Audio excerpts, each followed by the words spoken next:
Hi, I'm Steve Biggery, your host for Techuisine, a podcast that covers the latest in restaurant technology trends, operational innovations, and strategies to reduce service ordering friction, enhance the guest experience, and more. Each episode, we feature marquee leaders, owners, operators, and innovators from within the restaurant industry. Today, we're continuing our discussion with Scott Gladstone of Dine Brands for our 6th Techuisine episode. So, Scott, I know that Dine Brands is really about meeting guests where they are. So what can you tell me about that kind of mindset? Well, I think it means you have to move with your customers, and they're moving faster than ever. You know, if you think about physically moving, although I guess we're leaving our house a little bit less often than we did maybe pre-COVID, but that's certainly they're in their homes more often than they were. Think about mobile devices and how they engage with mobile devices. The way in which customers interact with brands generally has changed, and so it impacts almost every step of the value chain within our strategies. You know, one, in terms of awareness, how do we make consumers aware of us from a marketing perspective? So we've had to adapt and change our tech stack as it relates to how we reach our guests. If you think about the dine-in experience, we've had to change various ways in which we engage with our consumers physically. QR menus were a big thing, although now I read in the New York Times that they're not a thing anymore, which I do agree with personally, but it was good to get that validation a couple days ago. But we've introduced, pay and go in both of our brands, which is an opportunity to pay your check from a QR code that's on the receipt, which allows you to get out of the restaurant. So there's no wait, that awkward period. Yeah, how do you reduce friction at every step of the way? Introducing new guest feedback tools, again, driven by the mobile device, and then really, again, it's about availability. How can you be available in locations and formats in which your consumers are now, trending towards? And the last couple of years, delivery's been the big piece of that, and pickup. I think we're all, to the previous part of our conversation, I think we're slowly coming out of that place where it was just turning it on and making sure you're on. And now it's about, okay, how do I take a look back? What do I have now? How do I optimize all these various systems and processes that were not necessarily built for the business I have today? So yeah, we're just, continuously moving, follow the guest and understand where they want to engage with you. It's really transformative, very disruptive, but handling that, it seems like you guys are managing that and in fact, capitalizing that. You brought up virtual brands. Can you give me a little more texture on your virtual brand strategy? Yeah, well, it's a big opportunity, and it's an interesting example. I'll start at a higher level. Interesting example of new innovation in the space and how quickly things move and how quickly we as an industry kind of say, oh, that's yesterday's news. Not interested. Let's go talk about Gen AI or something, right? So this was the topic of 2021, I think, and maybe parts of 2022, and now it's kind of out of the fold. For some reasons are good and some are not, but I think it's just really the maturity curve of the business. It hasn't necessarily materialized in terms of, maybe knocking or having like a proliferation of these virtual brands are all successful. But you are seeing some examples of brands that are quite successful because they're rooted in the consumer need states, and they understand what guests are looking for, and the food is good. And so, there are brands that are going to win and some that are going to lose. So that's at the top level message. And we are still very positive on them because we think it solves a real need, especially in IHOP in the PM business, where we've got that capacity and the availability. So if we can be online and we're 24 hours in a lot of locations, and we can be offering more cuisines than we do today that consumers want, and we have the capability because you're leveraging the physical plant. Yeah, we're leveraging the physical plant. We're leveraging the human capital, right? The talent that we have, and giving a differentiated offer to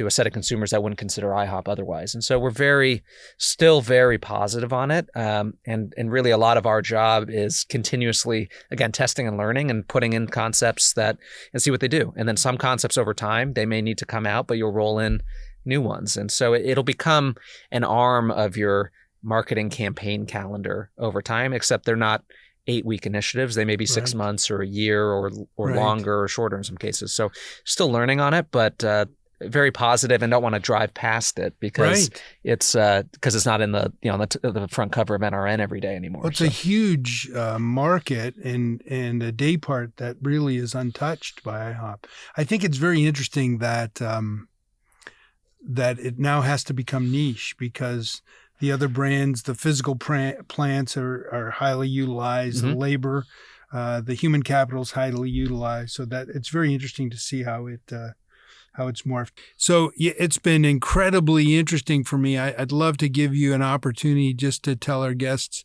what one thing haven't I talked about that you'd like to, or something we have spoken about that you'd like to dig into a little bit more deeply. Yeah, I talk a little bit more about the international side of our business, which has been in a lot of ways, an innovation hub, for the brands for a number of years, and mostly innovating around formats.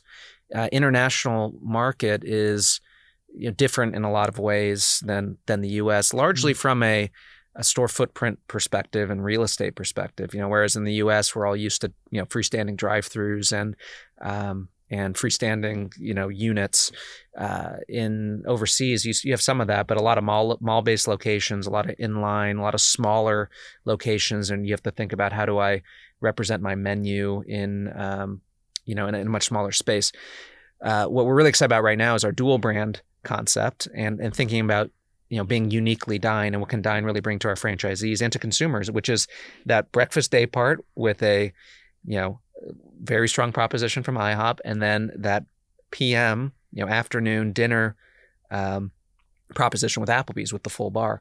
And we've got 3 locations open now. So if you were to see one of these, and I hope you do at some point, we've got one today in Niagara Falls in Canada, and one in Dubai with one to open in a couple of weeks, and another one in Kuwait.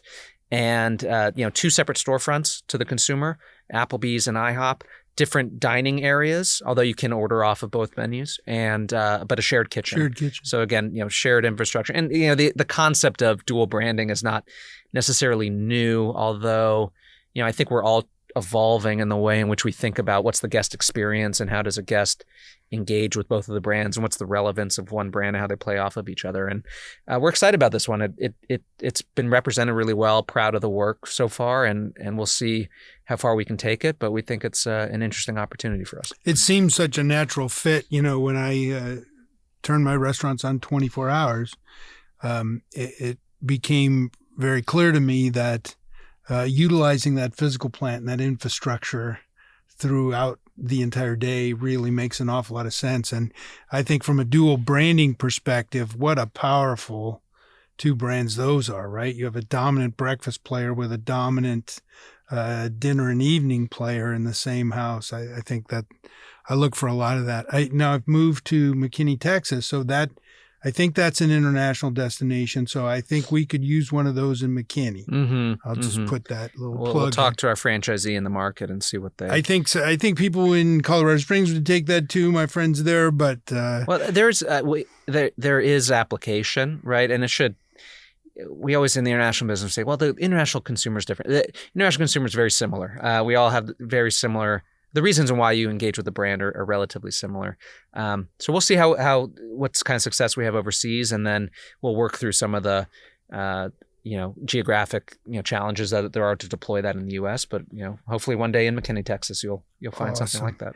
Well, friends, I think you all can understand now why I brought Scott to you first. What an incredible set of insights you've brought. I think people will be challenged, and this is thought-provoking.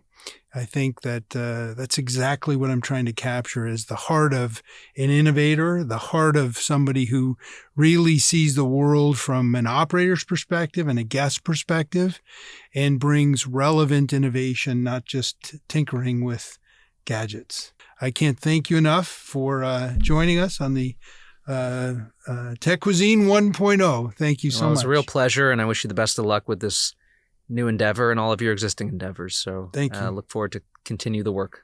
Appreciate you. For more information about Techuisine, please visit our website at techuisine.com.